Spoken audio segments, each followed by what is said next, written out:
solo en ti, Señor,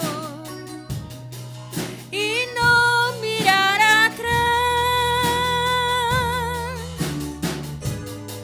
Seguir tu caminar, Señor. Seguir sin desmayar, Señor. Postrarme ante tu altar, Señor, y no mirar atrás. Seguir tu caminar, Señor. Seguir sin desmayar, Señor. Postrarme ante tu altar, Señor, y no mirar atrás.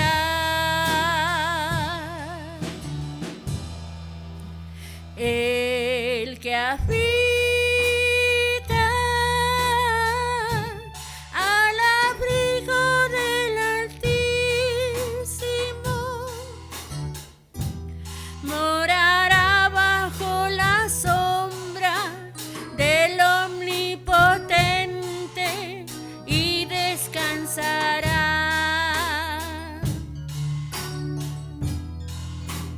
El que habita al abrigo del Altísimo morará bajo la sombra del Omnipotente y descansará. Diré yo a Jehová, esperanza mía. Diré yo a Jehová, esperanza mía. Diré yo a Jehová, esperanza mía y castillo mío.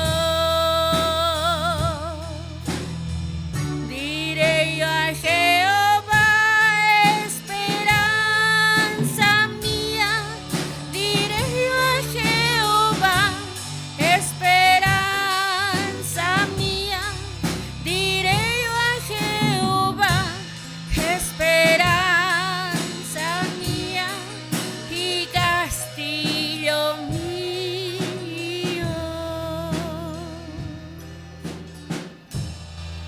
Amén.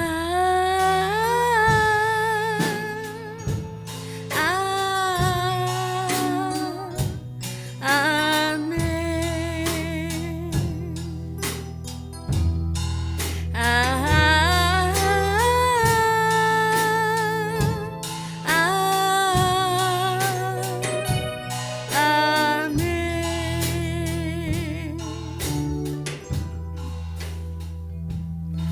Lindas alabanzas que alaban a nuestro Padre Celestial. Damos gracias porque Él es el que está siempre con nosotros. Y como dice esta alabanza, el que habita al abrigo del Altísimo morará bajo la sombra del Omnipotente y descansará.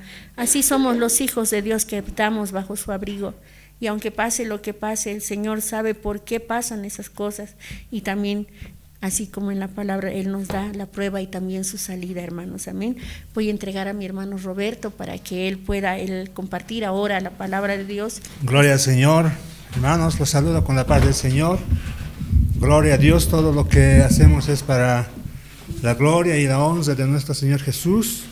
Bueno, obedeciendo el mandato de Dios, estamos reunidos esta mañana para poder compartir su palabra, para poder darle la gloria con la enseñanza de su palabra, para poder alimentarnos con lo que dice la Biblia y poder vivir como Dios manda en estos tiempos tan difíciles, donde existe mucho engaño, mucha confusión, y el único que puede alumbrar nuestro camino, nuestro sendero, y hacernos guiarnos, hacernos reconocer qué es lo bueno y lo malo, quiénes son los verdaderos y los falsos. No son nuestros pensamientos, no son nuestras no es nuestro intelecto, sino es la palabra del Señor. Hermanos, quisiera pedirles que nos pongamos de pie para pedirle que el Señor sea quien nos guíe en esta mañana. Digámosle al Señor: Señor Dios, te damos gracias en el nombre de tu Hijo Jesús por tu palabra, te damos gracias por la enseñanza que tú nos dejaste, y podamos, Señor, poder interpretar esta palabra que tú nos das. Dios Santo, te pedimos, te rogamos en el nombre de Jesús, que seas tú nuestro Maestro, nuestro guía, quien ilumine nuestras mentes, pueda hacernos entender y que podamos todos comprender de ti lo que tú quieres decirnos en tu palabra. En el nombre de Jesús, Dios, te damos la gloria y la honra y te pedimos y te agradecemos todos juntos y te decimos amén. Mateo capítulo 7, hermanos. Ahora vamos a pasar al capítulo 7 y la palabra del Señor dice, capítulo 7, versículo 1: no juzguéis para que no seáis juzgados, porque con el juicio con el que juzgáis seréis juzgados, y con la medida con que medís os será medido. ¿Y por qué miras la paja que está en el ojo de tu hermano y no echas de ver la viga que está en tu propio ojo? ¿O cómo dirás a tu hermano: déjame sacar la paja de tu ojo, y he aquí la viga en el ojo tuyo? Hipócrita, saca primero la viga de tu propio ojo, entonces verás bien para sacar la paja del ojo de tu hermano. No deis lo santo a los perros, ni echéis vuestras perlas delante de los cerdos, no sea que las pisoteen y se vuelvan y os despedacen. Eso dice, hermano, la palabra del Señor. Ahora, acá el Señor nos habla acerca del juicio, el juicio que todos debemos de mostrar, debemos dar. El juicio que es un instinto que todos los seres humanos tienen por naturaleza. Y bueno, el Señor aquí nos dice que no juzguemos para que no seamos juzgados por nuestro Padre, por el Padre Celestial. Entonces, este versículo tal vez es el versículo más conocido, uno de los versículos muy conocidos, y es uno de los versículos que tal vez mucha gente conoce de memoria y va repitiendo, y dice Mateo 7:1: no juzguéis para que no seáis juzgados. La enseñanza, la pregunta es, aquí el Señor nos estará ordenando a que no usemos ese instinto de discernir entre el bien y el mal. Ese será el propósito de estas palabras del Señor Jesús en el Sermón del Monte. Como les dije, juzgar es deliberar acerca de un asunto, es formar una opinión de algo o un tema, discernir entre el bien y el mal, y es una cualidad que nos distingue de los animales. Los seres humanos tenemos la capacidad de juicio. ¿Será que lo que Dios nos dio aquí nos prohíbe usar el juicio? Entonces, de los muchos significados que tiene esta palabra de juzgar, para poder entender mejor tenemos que ver el contexto en el cual el Señor dirige estas palabras, hermanos, hermanas. Es que está sentado en un monte dando el sermón del monte, dirigido a los apóstoles, pero de entre los apóstoles también estaban los religiosos de ese tiempo, representados por los fariseos, por los escribas, por los maestros. Y en todo este sermón el Señor hace un contraste, hace una comparación entre la verdadera justicia y la justicia superficial, externa, hipócrita, la cual era desarrollada por estos religiosos. Entonces el Señor, en ese contexto, el Señor está dirigiéndose en esta ocasión a estos hipercríticos, a estos que lo saben todo, a estos juzgadores, a estos hombres que habían creado tradiciones, habían creado normas humanas por encima de la palabra del Señor, que les dice que no juzguen para que no seáis juzgados, porque con el juicio con que juzgáis seréis juzgados. Y más abajo en Mateo 7:5 les dice: hipócritas, Y en reiteradas veces el Señor, dirigiéndose a los fariseos, les dijo: raza de víboras, hipócritas, hijos del diablo, porque estos religiosos a nombre de Dios se estaban enriqueciendo, cometían muchos pecados, pero mantenían las apariencias externas. Entonces es a estas personas que les dice: no juzguen para que no sean juzgados. Gloria a Dios. En Mateo 5:20 es uno de los versículos claves también para entender este versículo. Dice: porque os digo, dijo el Señor también en el mismo Sermón del Monte, si vuestra justicia no fuere mayor que la de los escribas y fariseos, no entraréis en el reino de los cielos. ¿Cómo era la justicia de los fariseos? Hermanos, ayunaban 2 veces a la semana, diezmaban de todo lo que tenían. Eran personas que aparentaban una santidad extrema por fuera. Ante los ojos de los hombres eran perfectos, pero su corazón estaba lleno de odio, lleno de adulterio, fornicación, lleno de maldad, de impiedad. Entonces la justicia que ellos practicaban era una justicia superficial, externa. Eso se llama hipocresía, aparentaban lo que no eran. Y es así que el Señor les dice que si ustedes no son mayores que estos, que si bien por fuera son extraordinariamente perfectos, pero por dentro están mal, ¿en qué sentido debemos ser mejor que ellos? En que nosotros al recibir, al nacer de nuevo, al aceptar a Cristo como nuestro Señor y Salvador, al declararnos esclavos de Dios, tenemos un nuevo corazón, somos nuevas criaturas. La Biblia habla de un nuevo nacimiento, y es así que esa justicia ya no es externa, sino es primeramente interna, justicia del corazón, y eso se refleja hacia el exterior. Entonces esta justicia tiene que ser mayor que esa justicia externa de los fariseos. Por eso dice: si vuestra justicia no fuere mayor que de los escribas y fariseos, no entraréis en el reino de Dios. Si ustedes no reciben la verdadera justicia de Dios que nace del corazón, ustedes no van a entrar al reino de los cielos. Así era la justicia de los fariseos, era superficial, externa e hipócrita. La justicia que Dios demanda es una justicia de corazón.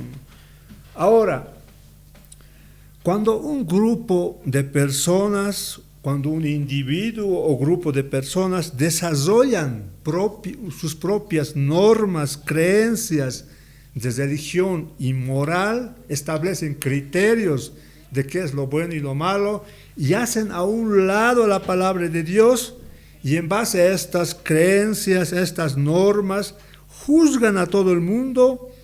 Eso es lo que el Señor está condenando en estos versículos, y eso es exactamente lo que los escribas y fariseos habían hecho. ¿Qué habían hecho estos judíos religiosos? Durante siglos anteriores habían modificado gradualmente la palabra revelada de Dios en el Antiguo Testamento, de acuerdo con sus propias ideas, inclinaciones y habilidades. Entonces, cuando llegó Jesús, en la época de Jesús, la tradición de los líderes religiosos se había apoderado del judaísmo. La tradición estaba por encima de la palabra de Dios, al igual que hoy en día vemos en la Iglesia Católica que la tradición está por encima de la Biblia. Ellos dicen que la tradición es más importante que la palabra del Señor. Entonces, estos farsantes, estos religiosos habían reemplazado la autoridad de las Escrituras en las mentes de muchos judíos. Por eso en una ocasión en Mateo 15:2 cuestionaron al Señor y le dijeron, Mateo 15:2, le dijeron: ¿por qué tus discípulos quebrantan la tradición de los ancianos? ¿Por qué tus discípulos quebrantan las enseñanzas, las normas establecidas por los hombres? ¿Por qué tus discípulos quebrantan la tradición de los ancianos? ¿Y cuál era esa tradición? ¿Por qué no se lavan las manos cuando comen pan? Le dijeron al Señor, le cuestionaron. Y el Señor les respondió, Mateo 15:6, así dice el Señor: habéis invalidado el mandamiento de Dios por vuestra tradición. han reemplazado muchas enseñanzas de la palabra del Señor por vuestra tradición. Hoy en día la religión católica practica la idolatría, la adoración a los ángeles, la adoración a las imágenes, cosas que están prohibidas en el libro de Éxodo capítulo 20, es un mandamiento moral del Antiguo Testamento. Sin embargo, ellos ponen por encima sus tradiciones, las tradiciones están por encima y la palabra de Dios está por debajo. Incluso quieren modificar muchas de las enseñanzas, mandamientos implicativos, mandamientos que muestran juicios de Dios. Dicen la Biblia, hay que actualizarla.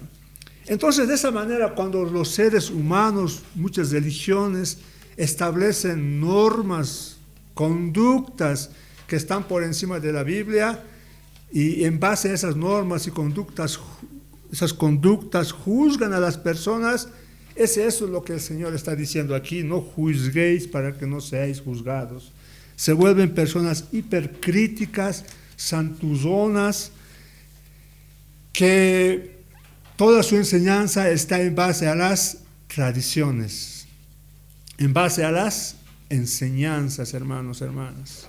Por eso muchas veces escuché hablar en las iglesias, yo les dije, tenemos que cambiar esta conducta. Y muchos dijeron, no se puede cambiar, porque así siempre lo hemos practicado y así siempre se tiene que realizar. No sé si estoy equivocado, pero en muchas iglesias oran por el dinero, aquí traen el dinero y empiezan a realizar una oración por el dinero. Y no sé si estoy equivocado o estoy mal, pero yo decía, ¿cómo es que debemos orar al dinero? Una cosa es orar por los hermanos para que Dios los bendiga, y otra cosa es orar por ese dinero que recibimos.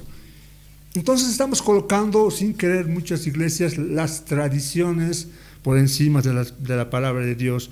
Y luego juzgamos en base a esta tradición. A los que no traen dinero, los que no oran por el dinero que ha venido, entonces son pecadores.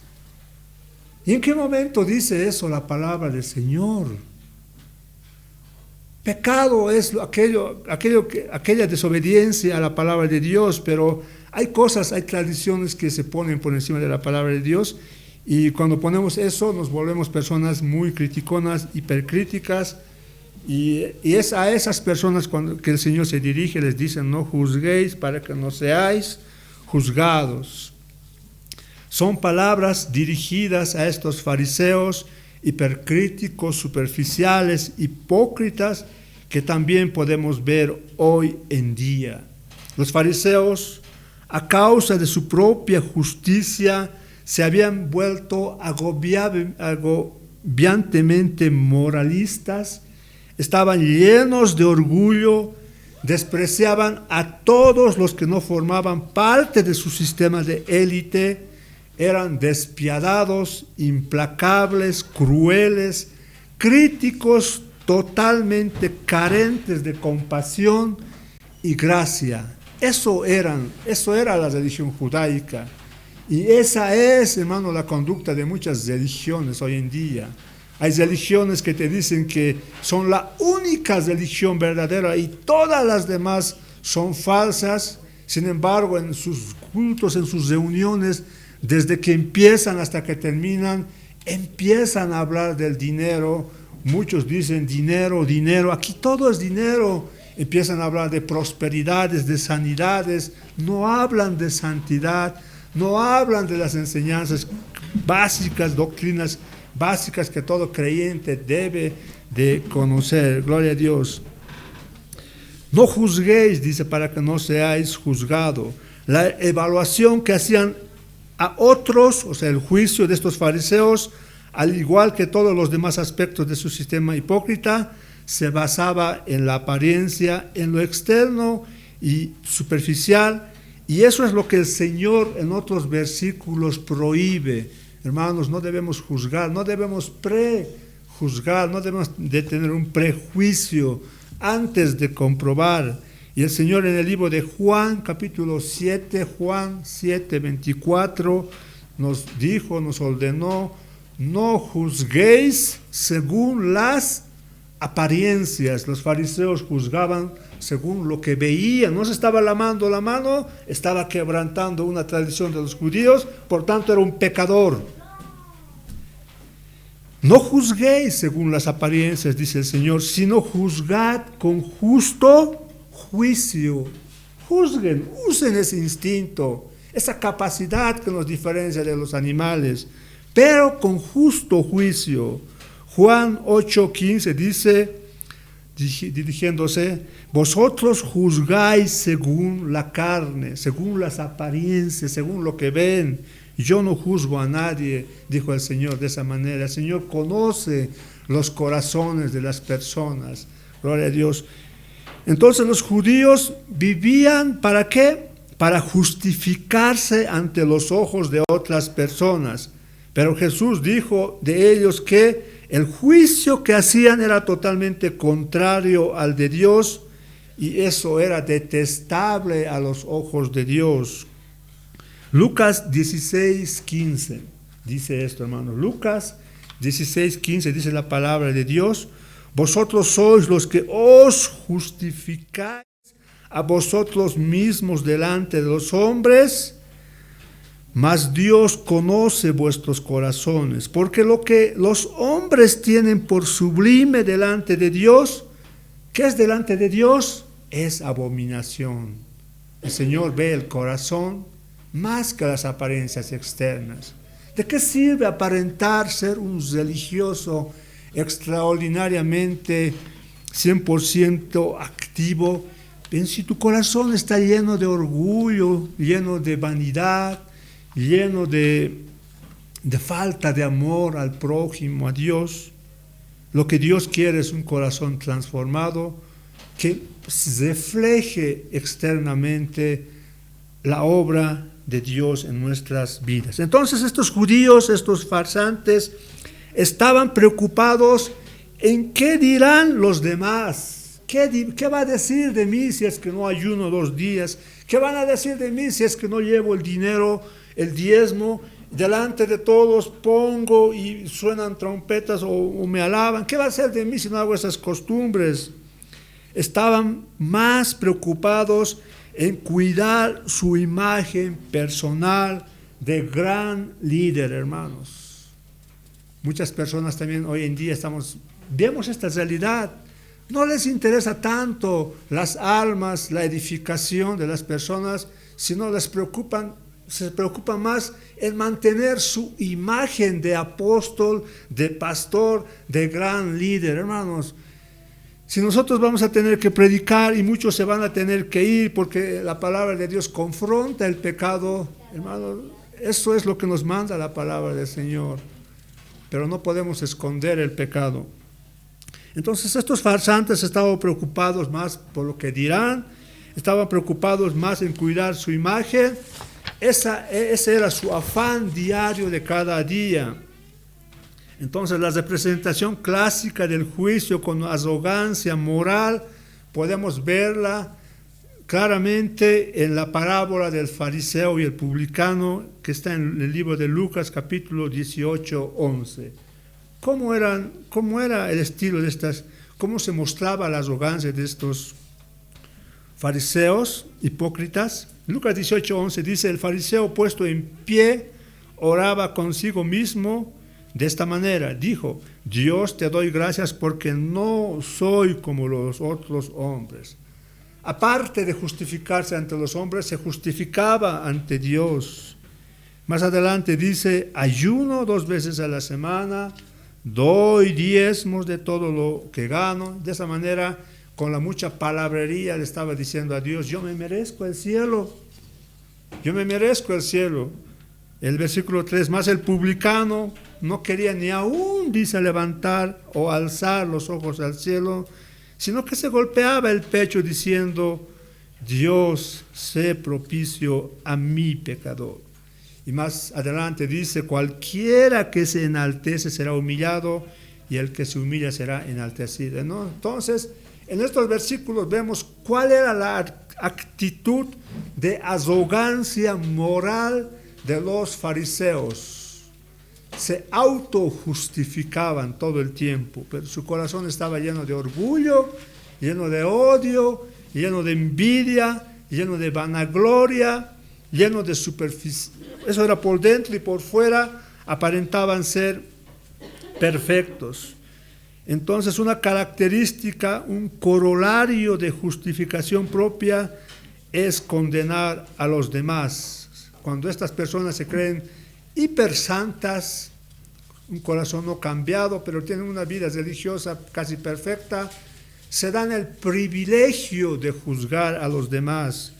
Cuando alguien se eleva a sí mismo, en consecuencia, se baja a todo el mundo. Cuando él se pone por encima de todos, yo diezmo, yo oro, yo asisto a la iglesia, yo hago esto. Cuando se eleva a lo más religioso, ¿cuál es la consecuencia? Todos los demás están por debajo de él, y entonces se da el lujo, se da la capacidad de juzgar, y es a esas personas que dice el Señor: no juzguen para que no seáis juzgados. Hipócritas, les dice más adelante a estas personas. Los fariseos estaban haciendo todo lo posible por enaltecerse ante sus propios ojos, actuaban como jueces espirituales condenando a los demás. Gloria a Dios. No juzguéis para que no seáis juzgados, dice Mateo 7:1. Este pasaje se ha usado de manera equivocada para sugerir que los creyentes nunca deben evaluar, criticar a nadie por nada. ¿Tú quién eres para juzgar al apóstol, al santo, al ungido? ¿Tú quién eres? Nos cuestionan. Y a veces cuando un creyente no es crecido en la palabra del Señor, dice: realmente yo quién soy para juzgar al ungido. Pero la palabra del Señor tiene un contexto en el cual el Señor está diciendo: no juzguen. Tiene un público al cual se está dirigiendo, y cuando les dice no juzguen, gloria al Señor. Entonces, para entender estas palabras, para entender lo que el Señor está diciendo, que no juzguemos, debemos de ver, para tener una comprensión más clara, debemos de ver el contexto, todo lo que está arriba y lo que está abajo. Gloria a Dios. Este pasaje se ha usado de manera equivocada para sugerir que los creyentes nunca deben evaluar, criticar a nadie por nada. Nuestra época, ¿cuál es la característica de nuestra época? Odian los absolutos, especialmente absolutos teológicos y morales. ¿Qué son un absoluto? Son verdades teológicas que no podemos dar lugar a discusión. Son verdades independientes, completas. Son cosas que no se pueden cuestionar, como por ejemplo el pecado, la mentira, el odio, el asesinato. Son cosas que no podemos discutir. Son verdades absolutas, la santidad, la justicia de Dios. Sin embargo, nuestra sociedad es tan simplista que indican que la interpretación proporciona un escape conveniente a la confrontación. Tratan de justificar su pecado, tratan de justificar su adulterio, tratan de justificar su homosexualidad, tratan de justificar el pecado que llevan en su vida. Cuando alguien les dice que es un adúltero, inmediatamente saltan y dicen: ¿tú quién eres para juzgarme? Hermanos, el adulterio es adulterio. Lo mires por donde lo mires. El adúltero está pecando y tiene una condenación que es la muerte. Entonces tenemos que arreglar esa situación. Pero nuestra sociedad es tan simplista que indican que la interpretación proporciona un escape conveniente a la confrontación. Dicen que no debemos de pelear, debemos de buscar la unión, la unidad en la iglesia, promocionan el ecumenismo, dejando a un lado muchos versículos de la palabra del Señor. Nuestra sociedad dice que la Biblia no debe separarnos, Dios es amor. La Biblia, esta sociedad moderna, incluso muchas religiones, dicen que la iglesia debería más hablar del amor que del pecado. Sin embargo, hermanos, la palabra predicada en verdad, tal como es, siempre va a provocar división entre la verdad y la mentira. el pecado y la santidad. La Biblia, hermanos, es como nuestro espejo que nos muestra en el estado en el cual nos encontramos. Podríamos cuestionarla así, pero eso no sirve de nada porque es la palabra de Dios. Y un día cuando estemos en su presencia, la palabra de Dios es la que nos va a juzgar, la que nos va a mostrar lo malo que somos. Y en estos tiempos también nos muestra, hermanos. Entonces vivimos en esa sociedad simplista que trata de camuflar el pecado, hay muchas personas que asesinan y entonces tratan de usar los derechos humanos, buscan un psicólogo, dicen esta persona es inocente porque cuando mató a su prójimo no lo hizo con intenciones, sino tuvo un trauma de niñez. Se inventan una y otra cosa para justificar el pecado de las personas. Los miembros de la sociedad moderna y muchos cristianos profesantes resisten el dogmatismo. El dogmatismo son doctrinas que no se pueden discutir y las fuertes convicciones acerca del bien y el mal. Muchas personas prefieren hablar del amor, compromiso, ecumenismo y unidad integral. Estas son para el individuo religioso moderno las únicas doctrinas dignas de defender y son las doctrinas ante las cuales toda doctrina conflictiva debe sacrificarse. Sin embargo, hermanos, solamente la sana doctrina, la doctrina bíblica puede enseñarnos qué es y qué no es la verdadera santidad, unidad y comunión. Solo la verdadera doctrina va a separar la verdad de la mentira. La falsa doctrina va a camuflar la mentira como verdad, va a hacer pasar muchos pecados como problemas de salud. Solo la verdadera doctrina, la verdadera enseñanza de la palabra del Señor es que nos va a llevar por un camino correcto. En muchos círculos, incluso evangélicos, aquellos que hablan y confrontan a la sociedad y a la iglesia, aquellos evangélicos que hablan de la sana doctrina, predican la enseñanza de los reformadores que hizo una revolución allá por el año de 1500, 1600, solo la verdadera doctrina, estas personas que predican la sana doctrina, la verdadera palabra, se los califica como violadores de este mandato de no juzgar, se los tilda de alborotadores, de fanáticos, se los tilda de controversiales, y por hacer eso a nuestro Señor Jesús lo mataron. A los apóstoles todos murieron como mártires, fueron perseguidos, despojados de todo. Muchos santos del Antiguo Testamento igualmente fueron considerados alborotadores, controversiales.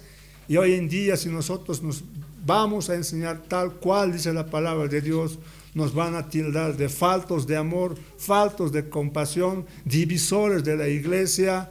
Hermanos, esas son las consecuencias. Cuando nosotros, hermanos, si por la causa del Señor recibimos elogios de la sociedad, tomen en cuenta esto. ¿Será que están predicando la palabra del Señor? Pero cuando ustedes los traten de divisores, de falsos, de hipócritas, de mentirosos, de fariseos incluso, alégrense, porque la palabra del Señor vino a eso, a separar la verdad y la mentira. Y cuando la verdad toca la mentira, duele, saltan los falsos y te critican. Cuando te digan hipócritas todos los días, alégrate, porque tú sabes que en tu corazón no eres hipócrita, pero sabes que con la palabra que estás diciendo, estás desenmascarando a estos falsos. De esa manera, hermanos, podemos ver una prueba de que estamos en el camino angosto, porque el camino angosto es doloroso, es sacrificado, y es una prueba que nos indica que estamos en el buen camino. Sin embargo, los profetas de Dios siempre han sido valientes y controversiales, siempre fueron resistidos a menudo incluso por el propio pueblo de Dios. Los reformadores de la iglesia del siglo XVI fueron hombres de fuerte doctrina, convicción y principios sin la cual la reforma protestante nunca habría ocurrido.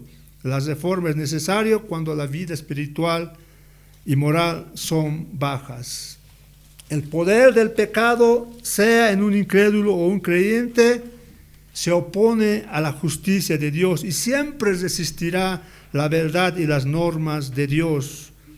Pero para la persona carnal, la doctrina absoluta y las elevadas normas morales son intrínsecamente controversiales. No entienden los carnales esto. Empiezan a crear enseñanzas, normas, se creen más que los demás y empiezan a ser personas hipercríticas, hipersantuzonas, se creen los santos de los últimos días. Incluso creo hay un grupo de religiosos y entonces se dan el privilegio, se dan ese privilegio de juzgar a los demás. Mateo 7:1, no juzguéis, dice la palabra del Señor, para que no seáis juzgados. Entonces tenemos que entenderla bien en su contexto. El Señor no prohíbe ejercer un sano juicio, tampoco la Biblia enseña que no debemos evaluar, criticar o condenar las acciones o enseñanzas de otra persona. Muchos versículos nos muestran que sí debemos hacer estas cosas, debemos evaluar entre la falsa y la verdadera doctrina. Incluso, hermanos, ustedes deberían agarrar su Biblia y decir, la enseñanza que yo les estoy impartiendo en este momento, ¿será verdadera? Y deberían de comparar con la palabra del Señor. Y si es falsa, hermanos, tienen que denunciar esa enseñanza, tienen que refutarla, pero con la palabra del Señor, no con lo que te han enseñado o con lo que te han dicho. Yo soy humano, puedo equivocarme, soy como ustedes, no soy más que ustedes, tal vez soy peor que ustedes, pero el Señor nos tiene acá, hermanos. No juzguéis, dice, para que no seáis juzgados, hermanos. Toda la enseñanza del Sermón del Monte es mostrar, o sea, tiene un mensaje, hermanos, del Sermón del Monte, es mostrar la total diferencia entre la religión verdadera y la falsa, entre la verdad espiritual y la hipocresía espiritual. Contrasta la justicia de Dios con la justicia de los fariseos. Contrasta la vida espiritual, moral del verdadero creyente con el falso creyente. Entonces Jesús establece las normas perfectas y santas de Dios. Si nos prohibiera juzgar el Señor a todo lo que vemos y hacemos, nos estaría cortando de ejercer ese instinto que Dios nos ha dado y estaría el Señor mismo contradiciéndose a todo lo que ha enseñado en el Sermón del Monte. En este caso, evaluar lo bueno y lo malo, utilizar el buen juicio, juzgar con un santo juicio. Entonces el Señor Jesús en el Sermón del Monte establece las normas perfectas y santas de Dios junto a las normas paganas de arrogancia moral de los escribas y fariseos y declara que quienes siguen esas normas paganas y de endiosamiento no tienen parte en el reino de Dios. Mateo 5:20, si vuestra justicia no fuere mayor que la de los escribas y fariseos, no entraréis en el reino de Dios. Si ustedes no son más que estos falsos, si su justicia no es mejor que estos hipócritas, no van a entrar al reino de Dios, dice el Señor. Gloria a Dios. Si tu justicia es como de los fariseos, superficial, externa, hipócrita, no tienes parte en el reino de Dios. El Señor quiere un corazón nuevo, corazón de carne, un corazón transformado, un corazón que cambie esta sociedad que tanto cambio exige, y no son las circunstancias externas que va a cambiar nuestra sociedad, nuestro mundo en el cual vivimos. No son leyes políticas de prohibición, por ejemplo, de tala de árboles, de prohibición de emisión de gases, utilización de autos. No son esas condiciones externas, o darles casas a todos. No son esas cosas que van a cambiar el mundo para tener un mundo mejor. La única forma de cambiar este mundo es cambiando tu corazón, convirtiendo de un corazón malo a un corazón bueno. De esa manera tú no serás un destructor de este mundo, no aborrecerás todo. El Señor quiere tu corazón, quiere una justicia verdadera. Y eso para nosotros es imposible, pero para Dios no es imposible. Por eso hablamos de gracia, de regalo que recibimos nosotros cuando reconocemos a Jesús como nuestro Señor y Salvador. De esa manera, cuando el mundo tenga un corazón nuevo, un corazón que ame a Dios sobre todas las cosas, un corazón que ame a su prójimo, es que vamos a tener un mundo mejor. Y ese mundo mejor no lo vamos a tener aquí, porque no todos son creyentes, no todos van a aceptar, no todos van a reconocer que son pecadores, son malos. Más aún, este mundo está lleno de personas que se creen perfectas, son buenas, se merecen el cielo. Incluso dentro de estas personas hay muchos religiosos que dicen que son la verdadera religión y que después los demás son puros hipócritas. Hermanos, es con el poder de Dios que el reino de Dios viene y se va a establecer un nuevo reino de Dios, pero solo con aquellas personas que han aceptado a Jesús como su Señor y su Salvador. Nunca jamás se ha predicado un sermón más controversial o de juicio. Si este gran sermón de nuestro Señor enseña algo, es que sus seguidores deben ser exigentes, perspicaces en lo que creen y en lo que hacen, y que deben hacer todo lo posible para juzgar entre la verdad y la mentira, lo interno y lo externo, lo verdadero y lo fingido, entre la verdadera justicia y la falsa justicia, en resumen, entre el camino de Dios y todos los demás caminos. Solo hay un camino para llegar al reino de Dios. Solo hay un camino, y no como dicen, hay muchas religiones que nos llevan a Dios. Al final todos adoramos al mismo Dios. No, hermanos, solo hay un camino y ese camino se llama Jesús. Y vino hace más de 2000 años a ofrecer una salida a la condición pecadora del ser humano. Por eso dice más adelante, Mateo 7:15, el Señor: guárdense de los falsos profetas. ¿Y cómo nos vamos a guardar de los falsos? ¿Cómo vamos a reconocer al falso y al verdadero? Utilizando nuestro juicio. Y entonces esto que dice Mateo 7:1, no juzguéis para que no seáis juzgados, ¿se aplicará a nosotros? No, es aplicable a esa religión falsa que se da el privilegio de juzgar, no teniendo la capacidad. En otras palabras, sí debemos juzgar. Nuestro Señor nos dice que a un hermano en pecado, Mateo 18:15, por ejemplo, cuando un hermano está en pecado, ¿qué debemos hacer? Debemos agarrarlo en privado y confrontar su pecado para que se arrepienta. Y si no se arrepiente, debemos llevar 2 testigos más, volver a hablar de su pecado a este hermano, decirle que estás en pecado. Y si no se arrepiente esta persona, entonces debemos, hermanos, publicarlo en la iglesia y considerarlo como un gentil y publicano. Mateo 18:15, del 16 y del 17. Repréndele, dice, estando tú y él solos. Pero ¿cómo vamos a reprender si no usamos nuestro juicio? Entonces sí, el Señor nos dice que sí debemos de juzgar. Sí, pero a solas, luego con testigos. Si no se arrepiente, de declararlo como un publicano o un gentil, incluso echarlo de la iglesia, porque eso contamina a la iglesia. Pablo en Romanos 16:7 advierte a los creyentes: más os ruego, dice Romanos 16:7, hermanos, que os fijéis en los que causan divisiones y tropiezos en contra de la doctrina que vosotros habéis aprendido, que os apartéis de ellos. ¿Cómo vamos a apartarnos de estas personas? ¿Cómo vamos a fijarnos de su doctrina que causa división si no utilizamos el juicio? Entonces, hermanos, el Señor sí nos manda que juzguemos, sí nos manda que discernamos entre lo bueno y lo malo, en este caso la verdadera doctrina y la falsa doctrina. Y acerca de estos falsos, dice Romanos 16:18, tales personas no sirven, engañan a los corazones de los ingenuos, dice Romanos 16:18.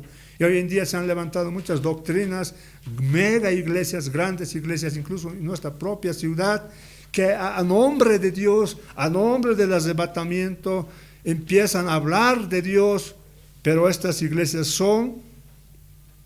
estos miembros de las iglesias, de estos miembros que solo hablan de prosperidad, son personas que no sirven, según Pablo dice a las iglesias de Roma, y que estas personas, dice, a ver, leamos Romanos 16:18, Tales personas no sirven a nuestro Señor Jesucristo, sino a sus propios vientres, y con suaves palabras y lisonjas engañan los corazones de los ingenuos. ¿Tú eres ingenuo, hermano? Están engañando a esas personas que creen ver falsos milagros y dicen, es verdadero ese milagro. Domingo tras domingo se inventan una sanidad sobrenatural. Contratan actores para que falsos enfermos se levanten de sus sillas de ruedas. Falsos endemoniados sean liberados. Puro espectáculo, puro show, pura emoción. ¿Y dónde está la palabra del Señor? Bien guardada como un amuleto en la casa. Si la palabra de Dios no está en primer lugar, en la iglesia, en nuestros hogares, hermanos, somos ingenuos y va a venir un charlatán, un falso, y nos va a engañar. Por eso veo hoy en día con mucha tristeza muchos hermanos de 20, 30 años de antigüedad compartiendo publicaciones de estos mentirosos, de estos falsos, de estos charlatanes. Y digo, ¿qué aprendieron en tantos años? ¿Qué hizo ese pastor? ¿Qué les habló? No me refiero a esta iglesia, me estoy refiriendo a otras iglesias, hermanos. Y si a alguien le cayó, hermano, ese es otro problema. Porque tuvimos un buen pastor acá, un hermano que nos recordamos con mucha tristeza y se siente su ausencia, un hermano que tenía un corazón para el Señor. Pero, hermanos, las iglesias están llenas de estos falsos. Gloria a Dios. El apóstol también da instrucciones a los santos que ni siquiera se junten con estos falsos. Primera de Corintios 5:11. No os juntéis con ninguno que, llamándose hermano, fuera fornicario, avaro. Hermanos, la avaricia, dinero, todo es dinero. Para mí todo. Se están peleando por millones de dólares entre pastores, adúlteros, fornicarios. No se junten, dice, con estos fornicarios. En estos falsos caracteriza, hermanos, la fornicación, el adulterio, la avaricia, la idolatría. Pero no tenemos imágenes de vírgenes, pero aman el dinero. Y todo aquello que está por encima de Dios, eso es idolatría también. Maldiciente. Si te vas de la iglesia te voy a maldecir, te va a ir mal. Son borrachos, son ladrones. Con tal ni aún comáis, dice la palabra del Señor. Es evidente que todos los mandamientos, hermanos, hermanas, demandan que empleemos cierto tipo de juicio, ¿o no? Tenemos que usar nuestro juicio. Debemos de juzgar con un santo juicio. El Señor está prohibiendo juzgar, no a nosotros, sino a esos hipercríticos, a esos falsos, a esos hipócritas. Y esos son los que primero utilizan esta palabra. No juzgues al ungido, no juzgues al santo, no juzgues al profeta, a la salmista. ¿Cómo no vamos a juzgar si el propio Señor les dijo a estos falsos, zaza de víboras, sepulcros blanqueados, hijos del diablo? Pablo declaró a los Gálatas, Gálatas 1:8, si aún nosotros, dice Pablo, o un ángel del cielo os anunciase otro evangelio diferente del que os hemos anunciado, sea maldito, sea anatema. Juan, en 2 de Juan 1:10, dice la palabra de Dios, si alguno viene a vosotros y no trae esta doctrina, no la recibáis. No reprender el pecado es una forma de odio, no de amor. Ver el pecado, ver a tu hermano que está pecando y tú no le dices nada, eso es una muestra de falta de amor. Levítico 19:17 dice, razonarás con tu prójimo para que no participes de su pecado. Otra versión dice, corrijan con franqueza a su semejante cuando sea necesario para que no resulten cómplices de su pecado. Si no reprendes a tu hermano que está en pecado, tú te vuelves cómplice. La palabra que hoy en día utilizan en nuestro medio es alcahuete, ¿no? No seas cómplice, no seas falto de amor. Reprende el pecado de tu prójimo. Negarse a advertir a una persona acerca de su pecado es falta de amor Mateo 18:15 nos dice que el Señor debemos, hermanos, cuando nuestro hermano peca contra nosotros, reprenderle estando tú y solos. Entonces todas estas acciones, hermanos, ameritan, necesitan que usemos nuestro juicio. Hebreos 5:14, vean, el autor de Hebreos manda un cierto nivel de madurez espiritual para los cristianos que por el uso tienen los sentidos ejercitados en el discernimiento del bien y del mal. ¿Para qué te dio tus sentidos? ¿Para qué te dio el juicio, el sentido de juicio que nos diferencia de los animales? Para usarlo, para ejercitarlo entre el bien y el mal. Mateo 7:1, no juzguéis, dice la palabra de Dios, para que no seáis juzgados. Sin embargo, Jesús habla aquí de respecto al juicio fariseico, como ya les dije, un juicio egoísta, la condenación despiadada que los escribas y fariseos practicaban, a los hipercríticos de nuestro tiempo, los fariseos usaban normas establecidas como ley, y hoy en día los hipercríticos religiosos crean normas que nacen de su mente y creen que si no hacen como ellos creen, son unos pecadores, y empiezan a juzgar, a murmurar, a chismosear, ¿no? Entonces la preocupación principal que tenían no era ayudar a que los demás pasaran del pecado a la santidad, sino condenarlos a juicio eterno por causa de actitudes que no cuadraban con las tradiciones mundanas elaboradas por ellos mismos. Gloria a Dios. No juzguéis. Juzgar del griego significa básicamente separar, escoger, seleccionar o determinar. Y como les dije hace un momento, para determinar un buen entendimiento, para darle un buen entendimiento a esta palabra de juzgar, en este contexto debemos ver el contexto. Vamos a Romanos 14:13. Pablo dice, así que ya no juzguemos, dice, ya no nos juzguemos más los unos a los otros. Acá aparentemente está volviendo a enseñar a que no debemos juzgarnos, sino más bien decidid no poner tropiezo u ocasión de caer al hermano. Nuevamente aquí, cuando dice decidid, ahí podríamos añadir, uso del buen juicio.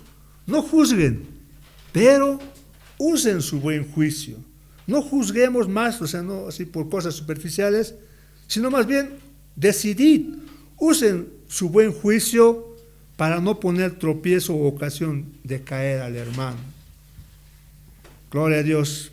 Entonces el juego de palabras que Pablo presenta nos enseña a nunca enjuiciar a los hermanos en la fe, sino a hacer el mejor uso de nuestro buen juicio para ayudarles, en este caso no hacerles tropezar. La Biblia sí prohíbe usar un juicio, la Biblia sí prohíbe aplicar una justicia individual, ojo por ojo, diente por diente. Eso no es aplicable a nosotros, pero eso sí se aplica a la justicia.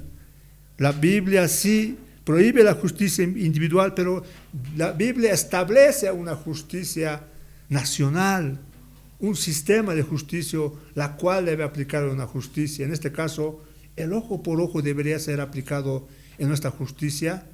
Claro que sí. Si aplicáramos normas bíblicas en nuestra justicia, si en nuestra justicia estuviera la palabra, todo aquel que mate será muerto, hermanos, reduciríamos drásticamente el número de homicidios, feminicidios. Pero como eso es inhumano, eso es cruel de parte de Dios, ahora el ladrón es el bueno y el que no hace nada es el malo. Hoy en día, ¿qué estamos viendo?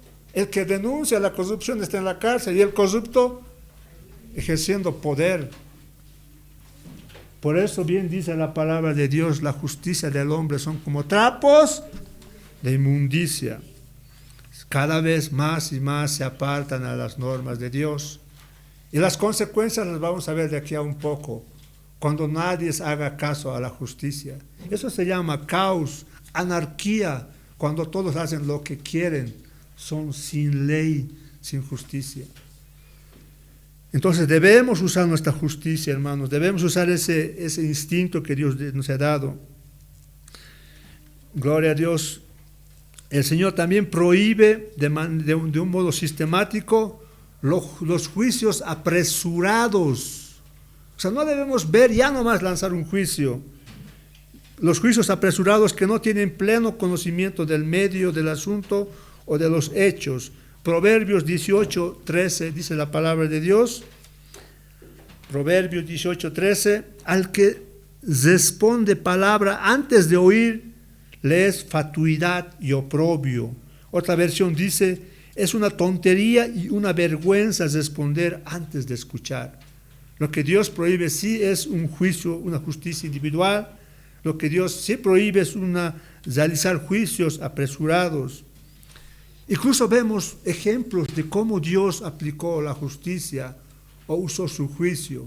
Dios es omnisciente, todo lo sabe, todo lo conoce. Sin embargo, la palabra del Antiguo Testamento nos da ejemplos del cuidado que debemos tener antes de hacer juicios, especialmente los que implican graves consecuencias. Génesis 11:5. Ejemplos que nuestro Padre, nuestro Dios, que está en los cielos, nos dio antes de juzgar a los que estaban construyendo la torre de Babel. ¿Qué hizo el Señor? El Señor descendió, dice Génesis 11:15. Y descendió Jehová. ¿Para qué descendió? Para ver, para constatar que el hombre se estaba rebelando contra Dios y estaba edificando una torre para llegar al cielo, la ciudad. Cuando Dios descendió, constató la maldad de los hombres, luego vino el juicio. Entonces el Señor aquí no usó un prejuicio, no vio y ya le juzgó. Muchos creyentes, ¿qué hacemos? Le vemos a un chascoso, ese es un ladrón. Pues no sabes por qué está así chascoso, ¿no? O cuando uno está sucio, eso es un asqueroso cochino. Hermanos, tal vez no tiene dónde vivir, no tiene casa, no tiene trabajo, su mujer lo ha abandonado, lo han botado de su casa, está sucio.